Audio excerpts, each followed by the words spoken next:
1 September पासून महाराष्ट्राचा सर्वात वाईट काळ सुरू.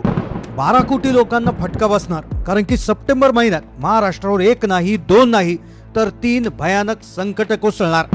भारतीय हवामान खात्यानं सप्टेंबर महिन्यासाठी एक अतिशय धक्कादायक अंदाज वर्तवलाय. आता या अंदाजाला हलक्यात घेऊ नका, कारण की हा अंदाज येताच अख्ख्या मंत्रिमंडळाची झोप उडाली आहे. कारण सप्टेंबर महिन्यात जे घडणार आहे, जे गेल्या 150 वर्षात कधीच घडलं नव्हतं. खरं तर भारतीय हवामान खात्याच्या अंदाजावर कोणाचाच विश्वास नाहीये.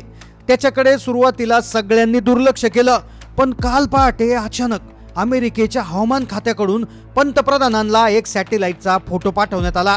तो फोटो संपूर्ण भारताचा होता आणि त्यात महाराष्ट्राच्या दिशेनं अरबी समुद्र आणि बंगालच्या उपसागराकडून एक विचित्र ढगांची प्रणाली सक्रिय होताना दिसली आणि त्यानंतर अख्ख्या देशात हाय अलर्ट लागू करण्यात आला. खरं तर हा धोका अख्ख्या देशाला आहे, पण त्याचा सगळ्यात मोठा फटका महाराष्ट्रातील प्रत्येक घराला बसणार असून त्यामुळे मुख्यमंत्र्यांनी 5 कडक सूचना जारी केल्यात. आता सप्टेंबरमध्ये या तारखेला सगळं बंद. एक तारीख जाहीर करण्यात आली. या तारखेपासून सगळे नियम बदलणार. सगळं बंद करण्याचा निर्णय घेण्याची तयारी आता सुरू झाली, कारण की हे संकट आतापर्यंतच्या इतिहासातलं सगळ्यात मोठं आहे. खरं तर महाराष्ट्रामध्ये अजून कुठेही फारसा समाधानकारक पाऊस झालेला नाहीये आणि मान्सून आता संपत चाललाय. तरी देखील मराठवाडा आणि विदर्भाची परिस्थिती अत्यंत दयनीय आहे. प्रत्येकाला वाटतं की कधीतरी चांगला पाऊस येईल, पण तेवढ्यात हवामानाच्या बाबतीत एक अशी विचित्र बातमी आली की ज्याने अख्ख्या मंत्रिमंडळाची झोप उडाली. खरं तर ही बातमी कमी पाऊस किंवा जास्त पावसाची नाहीये, तर याच्यामध्ये एक असं तिसरंच विचित्र संकट समोर आले की ज्याने सगळेच हादरले. खरं तर सप्टेंबरच्या पहिल्या हप्त्यामध्ये पहिलं संकट सक्रिय होतंय, दुसऱ्या हप्त्यामध्ये दुसरं संकट आहे, तर तिसऱ्या हप्त्यातील एक अशी तारीख आहे की त्या दिवशी ते तिसरं संकट तयार होतंय आणि ज्याने महाराष्ट्रातल्या प्रत्येक व्यक्तीला फटका बसणार आणि ज्यामुळे सगळं बंद करण्याचा निर्णय घेण्यात आलाय. आता जर तुम्ही तुमच्या कॉलेज जिल्ह्यामध्ये कुठे कॉलेजला जात असाल, तुमची मुलं शाळा कॉलेजला जात असतील किंवा तुम्ही कामाला जात असाल, तर त्या तारखा पाहून घ्या, कारण की 36च्या 36 जिल्ह्यासाठी वेगवेगळ्या तारखा आता जाहीर करण्यात आल्या. कारण की कुठे काय काय बंद आणि काय काय सुरू याची नियमावली जाहीर करण्यात आली. खरं तर लोकांचा अजिबात भरोसा बसणार नाही, कारण की गेल्या 2 दिवसापासून पावसानं उघडीप दिली. संपूर्ण महाराष्ट्रात ऊन पडले. लोक म्हणतील इथं ऊन पडले कशाचं काय होतंय, पण लक्षात घ्या, प्रत्येक महिना संपण्याच्या आत एक हवामान खातं अंदाज देत असतं, ज्याच्याकडे सगळेजण दुर्लक्ष करतात. पण जेव्हा अमेरिकेसारखा प्रगत देश जेव्हा सॅटेलाइटच्या पुराव्यानं अशी माहिती देतो, तेव्हा अख्ख्या मंत्रिमंडळाला भरोसा पडतो. त्यामुळे या बातमीला हलक्यात घेऊ नका, कारण की प्रत्येक जिल्ह्यासाठी कोणत्या कोणत्या तारखांना काय काय सुरू आणि काय काय बंद याची माहिती देण्यात आली. कोणत्या जिल्ह्यांना कधी कधी हा तडाखा सगळ्यात जास्त बसणार, सगळी सविस्तर माहिती तुम्हाला देणार आहे. 5 सप्टेंबरची ती कोणती भयानक तारीख आहे की ज्या दिवशी प्रत्येक घरांना फटका बसणार, सगळी सविस्तर माहिती तुम्हाला सांगतोय. काय आहे अमेरिकेचा इशारा, कोणत्या तारखांना काय सुरू आणि काय बंद, चला जाणून घेऊया संपूर्ण सविस्तर रिपोर्ट. महाराष्ट्रावर अक्षरशः राक्षसी वेगानं 3 महासंकट कोसळणार, ज्यामुळे महाराष्ट्रात गेल्या अनेक दिवसापासून झालं नव्हतं इतकं मोठं नुकसान.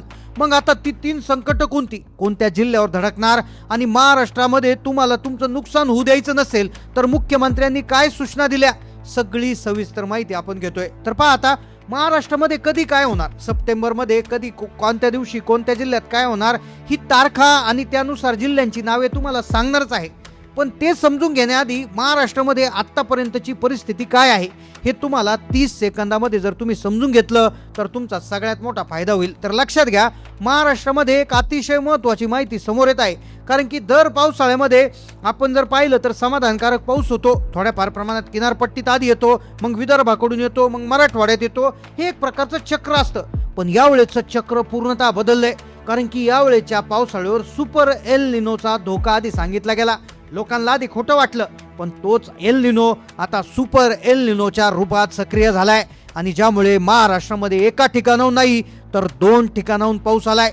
पहिलं ठिकाण अरबी समुद्र, जिथून सोमाली जेट वारे मोठ्या प्रमाणात बाष्प होऊन आणतात आणि तेच बाष्प कोकण, सह्याद्रीचा घाटमाथा आणि मध्य महाराष्ट्रात थोड्या प्रमाणात तिथे पाऊस होतो. आता खरं तर या वर्षीचं जे संकट आहे सप्टेंबरमध्ये ते फार विचित्र आहे आणि त्या संकटामुळे आता तुमच्या जिल्ह्यात काय सुरू आणि काय बंद, कोणत्या तारखेला तुमच्या जिल्ह्यात काय होणार, कसं होणार, सगळी सविस्तर माहितीची यादी तुम्हाला पुढे सांगणार. पण लक्षपूर्वक ऐका की महाराष्ट्राची खरी जी ताण भागवणारा समुद्र आहे तर तो अरबी समुद्र. पण अरबी समुद्रामध्ये यावेळेस एक विचित्र प्रणाली सक्रिय झाली आणि त्याला जोड मिळाली बंगालच्या उपसागरातून, जिथे कमी दाबाचे एक असे भयानक पट्टे तयार झाले की ज्यामुळे ते बाष्प विदर्भाकडून महाराष्ट्राकडे ढकललं जाणार. आता खरं तर सप्टेंबर महिना सुरू होताच निसर्गाचं हे दुहेरी चक्र महाराष्ट्रावर आपटणार असून ते तिहेरी पद्धतीनं उलट फिरणार. दोन्ही बाजूनं हवामान प्रणाली आता अचानक विचित्र पद्धतीनं कमजोर पडली आहे. धरणांमध्ये जरी थोडाफार पाणीसाठा वाटत असला तरी 3 भयानक संकट महाराष्ट्रावर कोसळणार आहे. एका बाजूला भयानक पाऊस, दुसऱ्या बाजूला अक्षरशः प्यायच्या पाण्याची वानवा होणार, तर तिसऱ्या वेळेस जमिनीला भेगा पडतील इतक्या भयानक परिस्थिती निर्माण होणार आहे. मग आता कोणत्या जिल्ह्यात काय परिस्थिती निर्माण होणार, कोणती आहेत ती 3 संकट की ज्याच्यामुळे महाराष्ट्रातले सगळं चित्र बदलणार, कोणत्या जिल्ह्यांवर सगळ्यात मोठा हल्ला होणार, Somali jet, Indian ocean dipole आणि बंगालच्या उपसागरातलं ते तिसरं संकट कुठे कुठे काय होणार, मुख्यमंत्र्यांनी नेमकं कोणत्या जिल्ह्यामध्ये काय माहिती दिलेली आहे, अतिशय सोप्या भाषेत तुम्हाला सांगण्याचा प्रयत्न करणार. तर पहा, अतिशय महत्त्वाच्या माहितीला आपण सुरुवात करतोय. आता जाणून घेऊया पहिलं संकट. पहिलं संकट हे पहिल्या हप्त्यामध्ये येतंय. अरबी समुद्रातलं बाष्प गायब होणार. होय, सोमाली जेट वाऱ्याची जी गती आहे ती मंदावणार असून पहिल्या सप्टेंबरच्या सुरुवातीलाच महाराष्ट्रावर पहिलं महाभयंकर संकट उभं राहणार. पहिल्या आठवड्यामध्ये अरबी समुद्रातील बाष्पाचा जो पुरवठा आहे तो अचानक खंडित होणार. आजवर ज्या सोमाली जेट वाऱ्याच्या जोरावर कोकण आणि पश्चिम महाराष्ट्रात पाऊस सुरू होता, तेच वारं सप्टेंबरमध्ये कमालीचं क्षीण आणि कमजोर होणार. मुद्दा लक्षात घ्या, जो पाऊस कोकण आणि सह्याद्रीच्या घाटमाथ्यावर झाला तो देखील ओसरणार आहे, कारण की सोमाली जेट वाऱ्याची गती मंदावणार आहे. बरं, याचा खरा परिणाम असा होईल की समुद्राकडून जमिनीवर येणाऱ्या ढगांची साखळी तुटणार, बाष्प कमी झाल्यामुळे आकाशात ढग जमा होणार आणि स्थानिक पातळीवर तीव्र उष्णता निर्माण होऊन कोरडेपणा इतका वाढणार की घराबाहेर येता येणं अवघड होणार. आता ह्या पहिल्या हप्त्यातली परिस्थिती ऐकून तुम्हाला फारसं काही वाटणार नाही, पण मुद्दा लक्षात घ्या, दुसऱ्या हप्त्यामध्ये परिस्थिती वाढत असून 1 तारीख अशी जाहीर करण्यात आली की त्या दिवशी सगळ्यात मोठा फटका बसणार. आता दुसरं संकट, बंगालच्या उपसागरातील प्रणाली जी आहे तर ती दिशा बदलून उत्तर पूर्वेकडे त्याचं पलायन होणार. पहिलं संकट समजलं, दुसरं संकट बंगालच्या उपसागरातून येतंय, पण तिसरं संकट हे प्रशांत महासागरातून येतंय. आता तिसरं संकट असं आहे की ज्यामुळे खरं तर महाराष्ट्राला अक्षरशः मोठा फटका बसणार. ते संकट आहे प्रशांत महासागरातलं आणि ते संकट आहे एल निनोचा वार.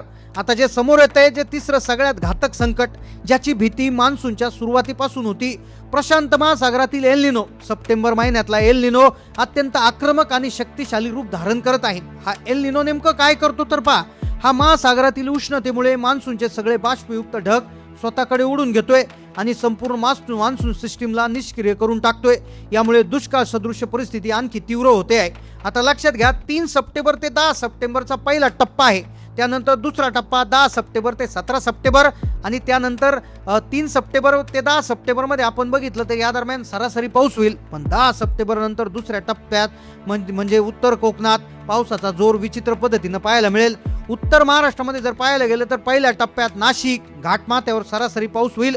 पश्चिम महाराष्ट्रातला जर मुद्दा घेतला तर पुणे, सातारा, कोल्हापूरच्या घाटमाथ्यावर हलका ते मध्यम पाऊस टिकून राहील. दुसऱ्या टप्प्यात घाटमाथ्याला लागून असणाऱ्या भागात कदाचित थोडासा पाऊस वाढेल. मराठवाड्यात सगळ्यात मोठी चिंता आहे की जिथे महाभयानक पावसाची तूट निर्माण होऊ शकते. पण याचा सगळ्यात मोठा फटका असा होणार की कोकण किनारपट्टी, घाटमाथ्याचा परिसर, या परिसरामध्ये अतिमुसळधार पाऊस होऊ शकतो. म्हणजे कमी वेळात सर्वाधिक पाऊस रेकॉर्ड मोडण्याची शक्यता याच्यामध्ये निर्माण होत आहे. म्हणजे एका बाजूला अक्षरशः दुष्काळाची परिस्थिती, तर एका बाजूला ढगफुटी सदृश्य पाऊस, तर अशी वेगळ्याच परिस्थिती निर्माण होणार. त्यामुळे सतर्क राहण्याचे आदेश त्या ठिकाणी देण्यात आले. तर ही होती माहिती. तर तुमच्या भागामध्ये सध्या परिस्थिती काय आहे नक्की कमेंट करून कळवा. चॅनलला नवीन असाल सबस्क्राईब करा.